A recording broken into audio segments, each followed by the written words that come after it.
Au Niger, la campagne électorale pour les élections présidentielles et législatives du 27 décembre s'est ouverte aujourd'hui. Nous parlerons aussi de la République démocratique du Congo. Félix Tshisekedi est en quête d'une nouvelle majorité parlementaire et pour une nouvelle coalition. Le Ghana, la présidentielle, on vote ce lundi 7 décembre pour les élections. Deux favoris en jeu. Puis le Togo, on va parler de l'arrestation des leaders de la DMK. Les prévenus sont placés sous mandat de dépôt. Voilà pour le sommaire. Et pour évoquer ces sujets, nous avons le président de l'association Togo pour tous et député Beau Soleil Obekou. Bonsoir, Beau Soleil. Bonsoir Samuel, bonsoir David, bonsoir à tous les téléspectateurs et téléspectatrices de New World TV. Et face à vous donc David Djagbavi, togosite.com. Bonsoir David. Bonsoir Samuel, bonsoir aux téléspectateurs. Bonsoir Beau Soleil. Le Niger, pour commencer donc les campagnes électorales pour les scrutins présidentiels et législatifs du 27 décembre prochain se sont ouvertes dans le pays. 30 candidats sont en lice pour le fauteuil du président et 359 candidats pour les 171 sièges de députés. À l'issue de ces élections, un président démocratiquement élu passera le flambeau à un autre candidat civil. Ce sera une première au niveau du Niger. Beau Soleil Obekou. La campagne a donc démarré aujourd'hui. Le moins que l'on puisse dire, c'est que tout se déroule bien. Oui, il faut que tout se déroule bien et je crois que tout va se dérouler bien au Niger. Et la campagne va commencer, je crois. Les élections, le processus n'a pas connu de problème ni de troubles jusqu'à ce moment. Donc, mais le seul problème qu'il y avait, c'est que le principal opposant, Ama Amadou, a vu sa candidature rejetée déjà en novembre passé. Mais bon, et après le rejet de sa candidature, il n'y a pas eu de protestation d'envergure ou de protestation connue. Donc, le Niger est calme. Je crois que c'est dans le calme que les Nigériens vont aller aux urnes et vont choisir leur président et qui va leur diriger pendant les 5 années à venir. Et la remarque aussi, ce qu'il faut noter, c'est que l'élection présidentielle au Niger est ouverte, complètement ouverte, d'autant plus que le président sortant ne va plus être candidat, n'est plus candidat. Et c'est ce qui amène un nombre élevé de candidatures, parce que comme l'élection est ouverte, il y a eu beaucoup de candidatures, une trentaine de candidatures. Et notons aussi qu'on a rejeté pas mal d'une dizaine de candidatures. Donc, l'élection présidentielle intéresse beaucoup au Niger et elle est ouverte. Et on verra, parmi ces 30 candidats, il faut le noter aussi qu'il faut, comme d'habitude dans tous les pays, il y a 3 ou 4 qui sont quand même de gros morceaux et qui sont vraiment, qui sortent du lot. Et je crois que l'élection présidentielle, on aura, ce qui est sûr, c'est qu'on aura un nouveau président.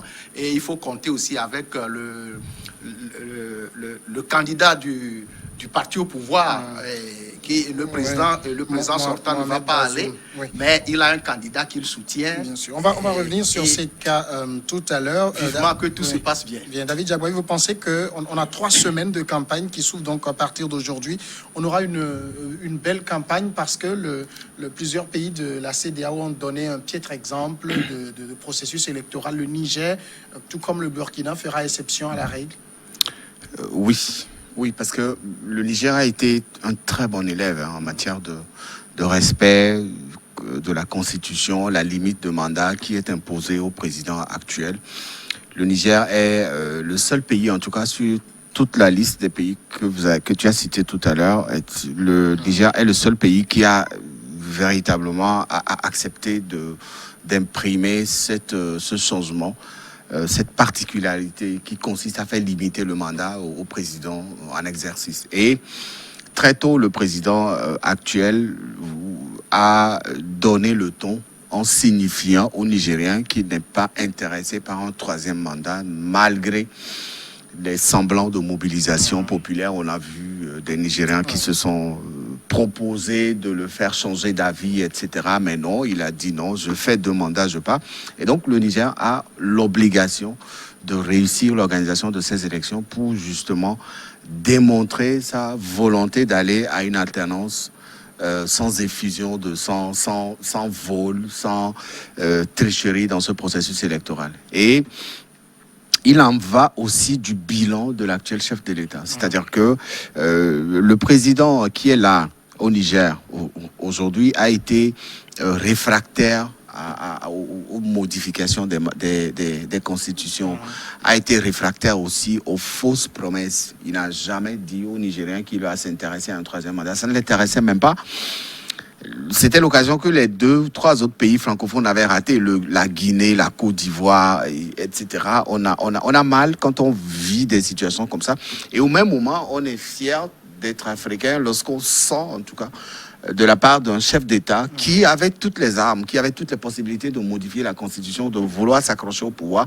Quand on est en face des personnalités comme ça qui tiennent, qui concrétisent la volonté du peuple, il faut véritablement les féliciter. Donc, je ne crois pas qu'il y aurait un problème. Je pense que la Cour constitutionnelle a fait un travail professionnel. Les candidatures qui n'ont pas été retenues ont souffert d'irrégularité ou d'absence de certains dossiers complémentaires. C'est pour ça, mais je pense que à l'allure où vont les choses, avec la campagne électorale qui a débuté pour les prochaines élections, je pense que tout va bien se passer. Et un nouveau président sera élu à la suite de ce processus électoral. Et ce président marquera et va aussi surprendre les Nigériens, un peu comme le fera celui qui est en train de partir.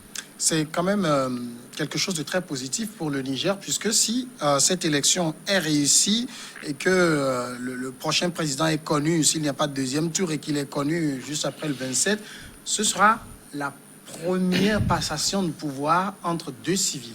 Oui, et c'est une bonne chose. C'est un pays habitué au coup d'État. Oui. Et il faut le dire, le Nigeria est habitué au coup d'État. Et n'oublions pas que déjà un président démocratiquement élu a été aussi déposé lorsqu'il voulait changer la Constitution. Et vraiment, c'est tout ce que souhaitent les Nigériens, que la démocratie qui suit son cours au Niger aille de l'avant, qu'il n'y ait pas de retour en arrière et que l'alternance qui est obligatoire pour cette élection parce qu'il n'y a pas de candidat sortant, et ça sera matérialisé par une élection qui se déroule bien et surtout dont les résultats ne sont pas contestés. Et nous donnons une bonne note pour le Niger du fait que les élections, le processus se déroule bien pour le moment.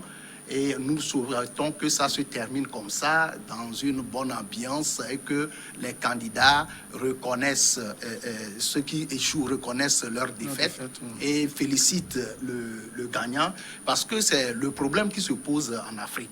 Et souvent, c'est ça, dans des pays où les choses se déroulent bien, c'est à la fin, quand on proclame les résultats, qu'il y a quand même des protestations et qui engendrent la violence. Mais je crois qu'avec le Niger, qui va peut-être sûrement s'inspirer de l'exemple du Burkina Faso, qui vient de faire une bonne élection où tout le monde entier a salué l'attitude des candidats, surtout les candidats qui ont échoué.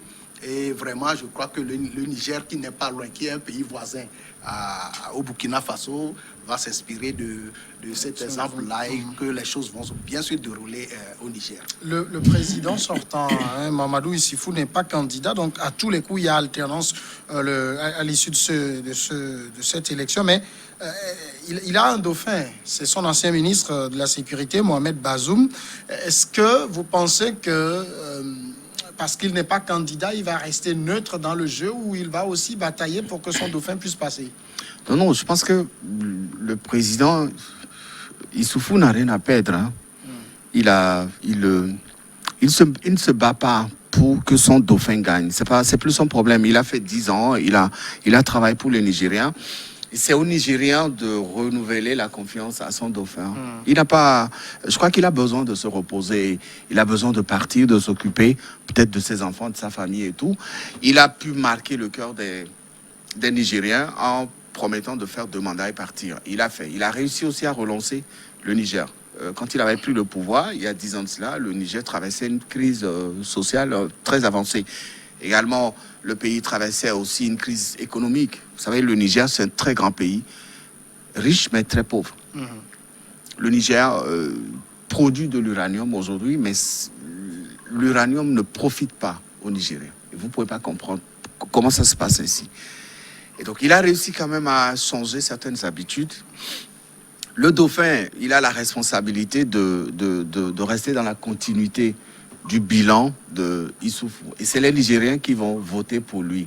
Et donc, aujourd'hui, je pense quand même que les Nigériens ont besoin de rester peut-être dans la terminologie politique que Issoufou a imprimée pendant ces 10 années de pouvoir. Et donc, son dauphin, comme beaucoup d'observateurs le disent, est par favori, en tout cas, c'est-à-dire sur la base des sondages et tout. Beaucoup estiment qu'il peut passer facilement. Mais qu'il passe facilement avec beaucoup de clarté, qu'il passe facilement sans vol, sans tricherie. Et cela symbolisera aussi la confiance que les Nigériens ont voulu renouveler encore pour Issoufou. Malheureusement ou heureusement, il ne sera plus là. Mais je pense qu'en tant qu'ancien président d'un si grand pays, il aura toujours peut-être son mot à dire sur certains sujets brûlants, sur certains sujets politiques ou intéressants de toutes les façons. Mais je pense qu'il laissera aussi la marge nécessaire à son dauphin si ce dauphin venait à remporter les élections. Alors, est-ce que le fait qu'il n'y ait pas de sortant, donc Mohamed Bazoum, qui est le dauphin du président, en tout cas, ce que je veux dire, c'est le fait que le principal parti d'opposition, le candidat Ama Amadou a été recalé, offre un boulevard à Mohamed Bazoum, le dauphin de Mamadou Issoufou. Oui, on peut le dire ainsi, et je le dis, mais Mohamed Bazoum n'a pas favori du fait que son mentor aille laisser un bilan positif, si je peux m'exprimer ainsi, un bilan positif, et est bien vu maintenant le fait qu'il a refusé de changer la constitution pour briguer un troisième mandat. Et comme l'a dit, je suis là où je ne suis pas d'accord avec David, c'est que la politique est ce qu'elle est. Le président Issoufou ne va pas s'investir comme il s'investit, il s'est déjà investi en tant que candidat, mais son ombre va toujours planer sur cette élection parce que n'oublions pas qu'il est militant d'un parti politique et c'est son parti qui présente un candidat à l'élection. Et peut-être l'échec de son mentor aura peut-être un petit goût de regret au président. Donc le président va s'investir, quoi qu'il arrive, en tant que militant du parti et peut-être souhaitant qu'il ne va plus comment conduire ce pays, mais il a dit, David l'a dit si bien, son mentor va quand même continuer et sur le bilan du président sortant, mais il va quand même souhaiter. Il va vouloir aussi que son dauphin soit élu. Donc je crois que à mon avis, je crois que le président va s'investir, il va s'impliquer même, ne serait-ce que si ce n'est pas aussi visiblement, donc que son souhait, et il a plutôt intérêt que son dauphin puisse passer. Il y a quand même aussi quelque chose qu'il faut noter, c'est que ce 27 décembre, ce n'est pas seulement la présidentielle, il y a aussi les législatives, les 171 sièges du Parlement qu'il faut renouveler. 359 candidats sont en lice. Et ce qui est intéressant, on a 17 ministres qui sont candidats, mais qui ont tous démissionné de leur poste pour être candidats. On a des dizaines de fonctionnaires d'État qui sont candidats, qui ont été obligés de démissionner de leur poste pour être candidats. Ça aussi, c'est quelque chose de très positif. Oui, c'est ça le charme de la démocratie. Ça fait beau quand vous entendez des choses comme ça. Ici, on a des gens qui ont cumulé, il y en a plein. Le député le connaît, vous êtes Premier ministre, vous êtes directrice de cabinet, vous êtes, voilà, député. C'est pas possible. Vous pouvez pas. Non, David, c'est pas vrai. On ne peut pas être député et comment il faut quand même. Non, je cite. Député, la fonction élective est carrément incompatible. Non, avec Togo, c'est incompatible. Non, je cite un exemple ponctuel. Peut-être la terminologie de ministre que j'ai employée qui pose problème. On a des députés qui sont des directeurs généraux des services publics. Non, il n'y en a pas au Togo. On a des députés qui sont aujourd'hui encore aux affaires ailleurs.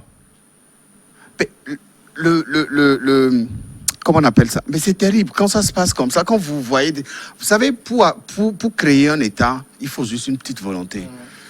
Dans la loi nigérienne, vous ne pouvez pas être ministre et être député. Ici, on a trouvé un palliatif qui s'appelle suppléant. C'est-à-dire que vous êtes ministre, vous allez prendre un poste de député, et puis après, comment vous appelez ça? Vous faites passer votre suppléant. Celui qui vous suit C'est pas sur la possible. liste, Le cumul de prend la fonctions, place. c'est pas bien. On a des gens qui sont directeurs généraux dans des sociétés. Au même moment, ils sont ici, ils sont là-bas. Le corps humain ne peut pas répondre. Et quand on tombe sur des exemples comme ça, sur le cas du Niger, moi, je suis sublimé. Je suis, je suis fier d'être africain. Et donc, c'est bien. Ou vous êtes ministre, ou vous n'êtes pas. Monsieur le député, vous êtes dans le privé, je crois. Vous n'êtes pas ministre, vous n'êtes pas directeur général d'une société. Vous êtes député, je vous respecte pour ça. Mais je pense que si vous aviez été ministre, ou si vous étiez ministre, si vous étiez directeur général, vous allez démissionner de ce poste pour être maintenant au service du peuple. C'est là où ça devient intéressant, parce que pour le Niger, quand vous avez ces 17 ministres qui ont démissionné, ailleurs, vous avez vu, on a eu même un Premier ministre qui était candidat aux législatives, qui n'a pas eu besoin de démissionner pour être candidat. Ici, on le fait pour que tout le monde ait les mêmes chances de départ. Voilà, mais ça dépend de la loi des pays. Oui, il je faut voudrais s'inspirer expliquer, de ça. Vraiment, il faut s'inspirer. Ouais. Bon, David l'a dit, je suis d'accord avec lui, c'est beau de voir que les gens démissionnent avant de briguer des mandats électifs. Ça, je suis d'accord avec lui. Mais la loi au niveau du Togo, si je veux revenir ici, c'est au niveau du Togo, c'est autrement. On va aux élections, quand on est ministre, on peut aller aux élections, mais quand on gagne, on ne siège pas. Pour siéger en tant que député, il faut démissionner. Mais à quoi ça sert? Soit on démissionne, on n'est plus ministre et on siège au Parlement. Il faut démissionner du poste de ministre avant d'aller. On laisse la place au Parlement et on est ministre.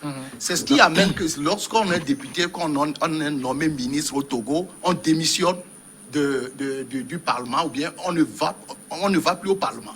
Donc c'est pour expliquer qu'au Togo, il n'y a pas cumul de fonctions entre l'exécutif et le législatif.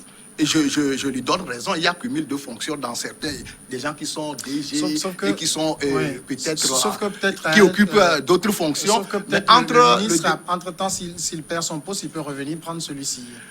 Oui, mais la loi le dit, mais ce n'est pas, par exemple, dans certains pays aussi, c'est clair, parce que c'est le candidat qui a brigué, qui est allé solliciter les suffrages.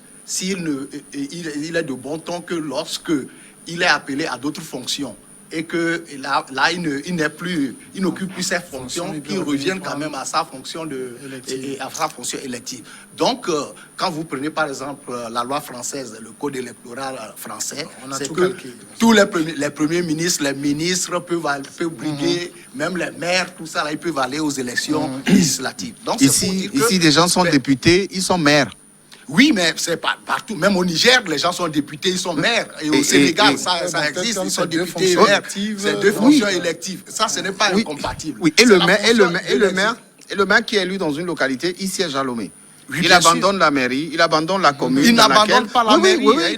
Un maire, il travaille. Le maire travaille où? Dans son bureau. Le bureau, c'est où? C'est dans une mairie. Et quand le maire n'est pas à la mairie, il est député. Il est député, il est conseiller du chef de l'État. Il est maire. Il ne peut pas travailler.